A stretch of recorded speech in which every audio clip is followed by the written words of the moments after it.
Šalčininkų rajone veikia 7 savivaldybės priešgaisrinės ugniagesių komandos, kurios kasdien rūpinasi gyventojų saugumu, operatyviai reaguoja į gaisrus, nelaimingus atsitikimus ir kitas ekstremalias situacijas. Siekdama užtikrinti kokybišką ir efektyvų darbą, Šalčininkų rajono savivaldybė nuosekliai skiria finansavimą ugniagesių komandų būstinių remontui.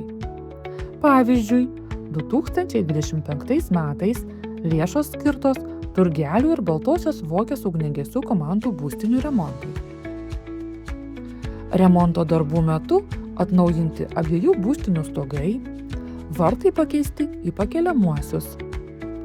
Turgeliuose papildomai atnaujintas ūkinis pastatas, kuriame laikomos malkos patalpų kūrenimui.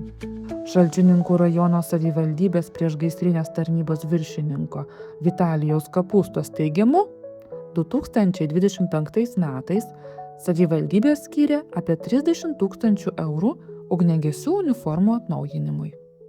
Šalčininkų rajono savivaldybė praeitais metais skyrė lėšų Baltosios Vokės ugniagesių komandų stogo pakeitimui, Turgelių ugniagesių komandos stogo pakeitimui, taip pat buvo sutvarkyti ūkiniai pastatai esantis priblokuoti prie gaisrinių.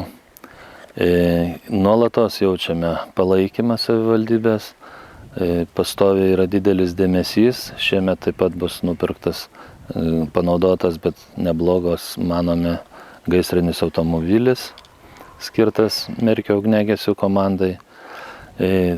Taip pat šiais metais planuojame sutvarkyti patalpas viduje Baltosios Vokės ugniagesių komandoje ir Merkio ugniagesių komandoje.